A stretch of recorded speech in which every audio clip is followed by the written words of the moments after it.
Olá, pessoal! Sejam bem-vindos ao Videocast Vozes, um projeto para dar voz às questões sociais importantes de serem abordadas em nossa sociedade.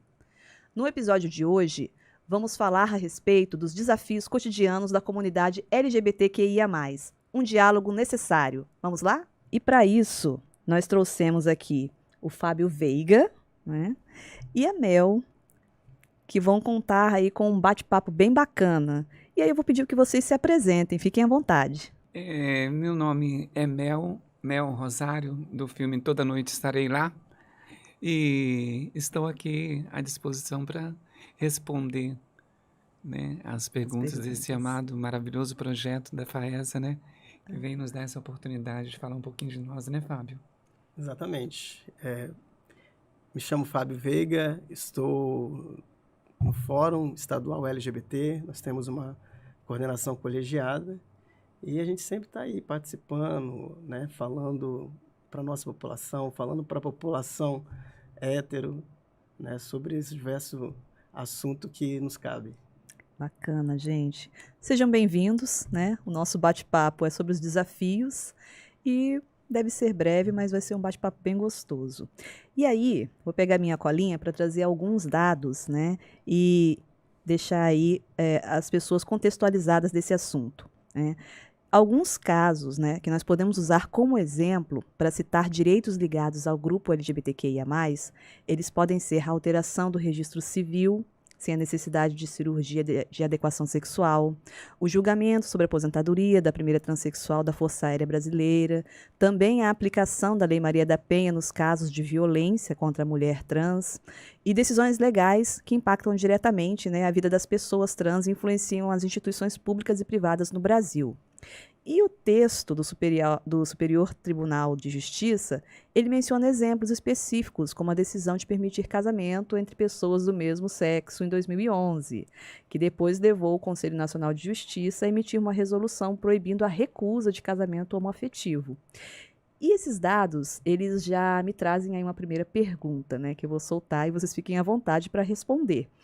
Recentemente a gente viu essa polêmica, né? A proibição do casamento homoafetivo. Primeiro foi liberado, agora existe um projeto de lei que está proibindo, né? E esse já é um desafio. Como é que vocês avaliam essa decisão que eles estão tomando, né? Fábio, Mel, fiquem à vontade. Então, veja bem, a nossa comunidade LGBT, todo o processo, tem sido pautado pelo STF. No Brasil, nós não temos nenhuma lei que dá garantia para a população LGBT. Em nenhum sentido, em nenhuma questão nos favorece enquanto lei.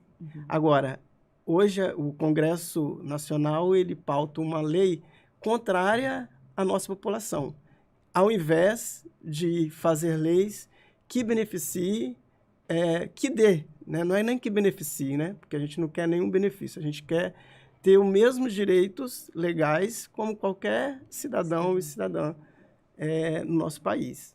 E a questão do casamento homoafetivo, que é de 2011, né, que o Supremo favorece a população LGBT por questão judicial, hoje o Congresso faz essa lei contrária à população LGBT, né? É claro que está em tramitação, ainda vai para a Comissão de Direitos Humanos, vai para a Comissão de Justiça. Na Comissão da Família foi, né, onde tem um número maior também de parlamentares que tem uma participação efetiva na questão da religião, né? São pessoas pastores, né? Pessoas que contrário hoje à política LGBT no Brasil. E é um desafio também a mais, né? E hoje nosso maior desafio, eu diria que é a questão política, né? Representatividade no Congresso, representatividade nas câmaras municipais, nas assembleias legislativas, que trata e que paute garantias de leis para a nossa população. E você, Mel, como é que você enxerga esse, digamos, retrocesso, né? Antes podia, agora não pode, essa questão do casamento homoafetivo? O futuro é um futuro de luta, né? Eu penso que eu sou ativista não pela questão da causa LGBT, que ia mais exclusivamente, não. Ativista pela vida, pela vida. E sendo ativista pela vida, um fator fulminante eu vou ter que falar. Bom, se grandes políticos, senadores, deputados, bancadas evangélicas e pastores de todas as igrejas no Brasil e no mundo que querem tentar nos impedir do casamento homoafetivo por colocar como pecado, eu digo para vocês uma coisa: e o divórcio? Deus, em uma certa passagem, disse: Eu, o Senhor, abomino o divórcio. Já que é para usar a questão que Deus abomina o homossexualismo, Deus abomina o divórcio. E é uma polêmica, né? Assim, questões de direito. Eu lembro que a gente estava fazendo uma pequena discussão antes de entrar para a gravação do videocast e o Fábio comentou: gente, essa questão do casamento ela é urgente porque é um contrato. Seja para homoafetivos ou para os héteros, é um contrato que garante direitos. E quando você fala dos direitos, né, a gente não quer mais do que os nossos direitos. Isso fica muito exposto, né? Hoje no Brasil, nós temos em média quase 77 mil casamentos homoafetivos no Brasil. E é o mesmo direito de uma pessoa hétero, né? Então, assim, e esse casamento, que aí no papel é a questão documental, que garante a essa pessoa, né, compartilhar os mesmos direitos que uma pessoa hétero tem ao casar. Né? Assim, a questão do imposto de renda, a questão da previdência ao aposentar, a questão do falecimento, inclusive. Existem casos que eu posso relatar que a família menosprezou por ser uma pessoa LGBT, aquela pessoa casou, teve um companheiro, né, teve uma vida com essa pessoa, e ao falecer, a família queria o bens dessa pessoa, porque desprezou lá atrás e ao falecer a pessoa tinha bens, a família queria. Então, assim, a pessoa casou e deu direito ao companheiro de ter o direito dos bens dessa pessoa. Então, assim, se não tivesse o casamento, se a pessoa não tivesse casado, a pessoa que ficou, o companheiro, teria que provar na justiça por sérios questionamentos da vivência, da convivência com aquela pessoa. Então, assim, também nos faz permitir, através do casamento, ter os nossos direitos, de forma como qualquer casal hétero. Então, para nós é um retrocesso, né? Eu volto a repetir que, para nós, assim, os desafios, como você coloca, do dia a dia para a nossa população. E é uma notícia boa quando a gente vê que assim, existe pessoas da comunidade como a Mel que se predispõem, né, a esse serviço de estar representando, porque é como você comentou, né, Fábio, é necessário essa voz dentro das assembleias, é necessário essa voz dentro de partidos políticos que consigam defender esses direitos, né? E aí, assim, eu gostaria, Mel, que você contasse um pouquinho. Você passou muito preconceito com os desafios na questão de educação, na questão de mercado de trabalho. Como é que foi isso? Porque hoje você está com um filme, está rodando o Brasil, né, nos festivais, mas até chegar nesse patamar, a gente sabe que tem muita cara que é virada, o pessoal olha assim, né? Sempre tem aquele de preconceito ainda, né? Porque a sociedade está avançando, mas ela avança a passos bem lentos. Até carro já jogaram contra mim para mim parar de fazer o protesto. Mas por que eu faço o protesto? Porque o pastor não é dono da igreja. Como que ele pode botar um segurança na porta da igreja para proibir uma pessoa transexual ou travesti de entrar na igreja? Então, hoje, eu vejo que eles estão usando a Bíblia como uma arma para matar. Como, na verdade, a Bíblia ela é usada para que venha ter vida, alegria e paz. Independente de religião, as questões políticas, os evangélicos usaram da máquina pública que era para trabalhar em prol da sociedade, e nós somos sociedade, como o Fábio explanou muitíssimo bem. Eles não querem usar a nosso favor também. Então, é necessário que se ponha essas questões de pecado de lado, porque ali, no Congresso, na política, é lugar de leis Para a sociedade, para sem olhar quem. Isso. E você traz um assunto bem legal, que é essa relação, além do preconceito, da violência. E eu queria até checar com o Fábio. O Espírito Santo, ele é um estado bem violento para esse público, né?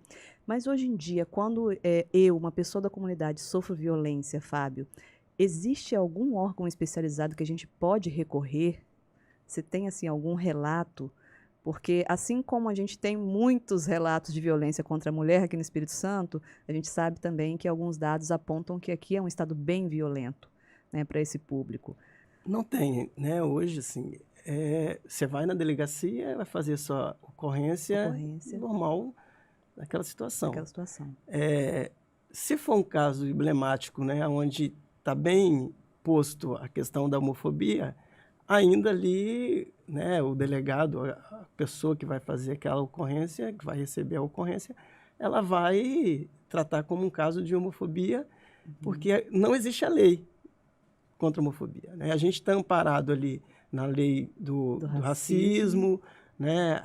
Algumas mulheres, né, as lésbicas, na questão da Maria da Penha, enfim.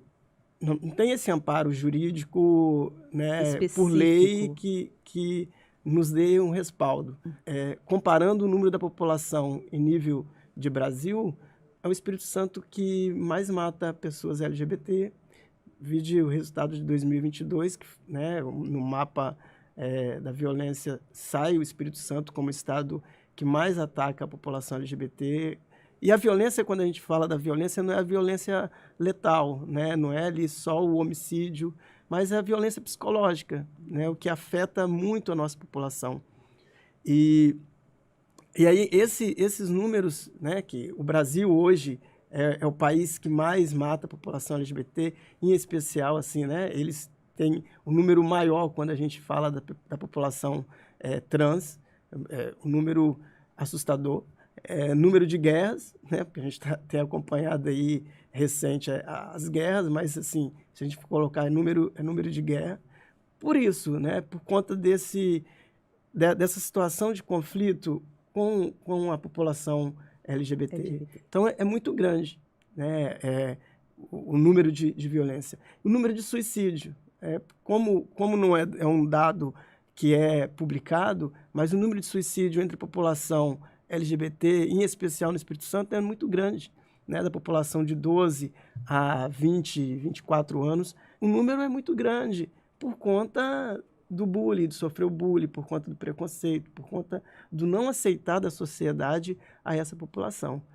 A gente está aí já no período de 10 meses, onde começamos a respirar com efetividade de ação de políticas para essa população.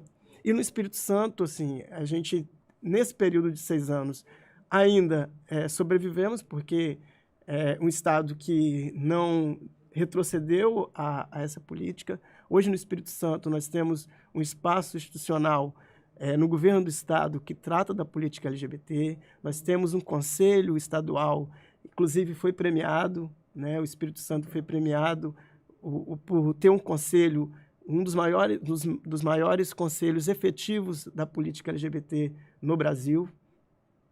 Foi o primeiro. Terceiro estado com políticas efetivas para a população LGBT.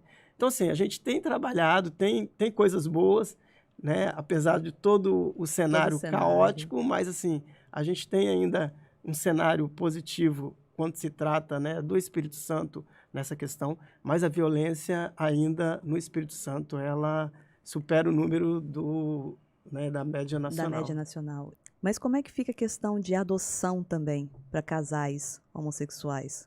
com essa entrada de lei, né? Existe hoje em dia, a gente sabe que nós temos inclusive senadores que têm uma representatividade, então não vou citar o nome, mas tem uma representatividade, existe uma polêmica, gente, inclusive foi nessa linha do casamento, né? Casais héteros não querem ter filhos enquanto casais homoafetivos estão adotando essas crianças, né? Então, por que não? Como é que são esses números, como é que fica essa questão, sabe? Quando eu quero barrar uma coisa que dá direito às pessoas e, de repente, elas não vão ter direito a adotar uma criança, né? E cuidar, né? E formar um cidadão também. É a problemática, né? A lei, se ela se passar no Congresso proibindo o casamento homoafetivo, a gente volta na pauta do casamento homoafetivo, é aquilo que eu vos disse. Várias questões terão problemas, né? E a questão da adoção é uma delas, né? Porque, obviamente, qualquer cidadão acima dos 18 anos pode adotar uma criança. Tem toda uma regra, toda uma legislação que faz e permite adotar. Porém, quando você tem um casamento homoafetivo como casamento hétero, né, a questão da adoção passa por uma facilidade maior, por uma questão maior. Então, sem o casamento homoafetivo, que hoje, né, já existe alguns obstáculos para a adoção, isso vai só piorar. Isso só vai criar mais problemas para esse casal que queira adotar. E a gente vê aí o número de crianças que necessitam ser adotadas e com toda ainda esses embargos. Embargos, né? Todo esse entrave. Entraves. Né? Por favor, Mel. Aproveitando esse gancho, né? Aí eu pergunto, eles querem proibir a adoção de crianças, né, Fábio? Porque supostamente nós seríamos um mau exemplo, ou uma má influência. Uma má influência para aquela criança que seria adotado. Eles querem mostrar para a sociedade que se você, se nós LGBTQIA+, adotarmos uma criança, aquela criança vai se tornar uma lésbica ou um homossexual. Porque, né, Mel, assim, é importante até frisar isso. Nós, LGBTs, a gente não escolhe, não é uma opção essa vida de ser uma lésbica, de ser um gay, de ser uma pessoa trans, né, uma mulher trans, um homem trans. Não isso é da pessoa. A gente nasce assim, eu nasci assim. Não foi olhando, vendo uma novela, vendo um filme, ou na sala de aula, ou na rua. Não foi influenciado, é natural. E tem pessoas que hoje têm sua família, casou, teve um casamento hétero, mas a pessoa ela não vive feliz porque ela passou toda a fase da vida tendo esse, entendeu? Esse sentimento de não se libertar, que a gente fala hoje, sair do armário, né?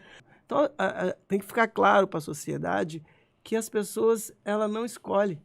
Obviamente que se fosse para escolher, você não veria tantos desafios. Grande parte não queria escolher, não iria escolher ser um LGBT. Enquanto você falava, Fábio, a gente percebe uma fala sua que a violência ela não é só física, né? Eu vejo que a Mel até se emocionou porque ela se viu, né, representada e é um lugar de fala, né? A violência não é só física. Eu acho que a pior violência é psicológica, né? De você tá inadequado, de você não poder ser quem você né? De você realmente assim não ser reconhecido, né? De não estar no seu lugar de fala.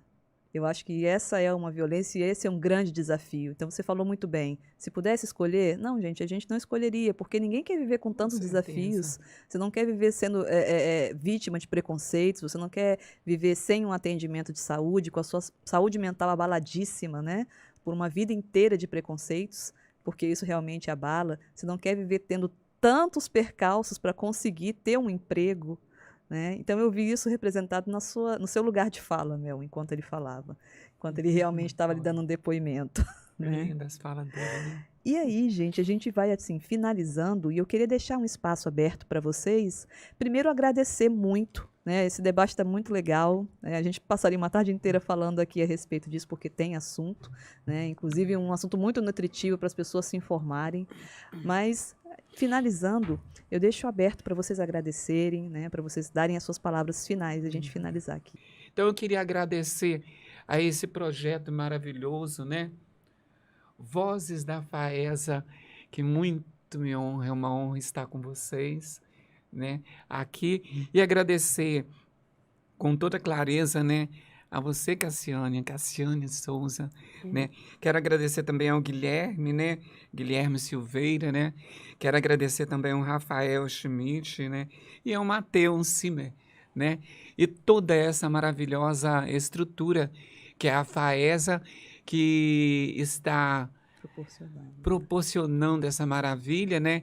E mostrando para a humanidade aqui do nosso estado, levando à frente, e para os alunos que aqui se formam, que o ser humano, ele precisa unicamente de uma coisa, respeito, porque respeito é tudo. Não precisa me amar, mas me respeite. Eu também quero agradecer muito o convite de participar dessa programação, desse videocast aqui na FAESA, né, no projeto Vozes. Sim. Mas eu, antes de finalizar, eu quero dizer que o Espírito Santo, e eu vou deixar aqui para vocês, alunos, esse é o meu, mas eu tenho um outro lá, ou depois eu posso até trazer um outro.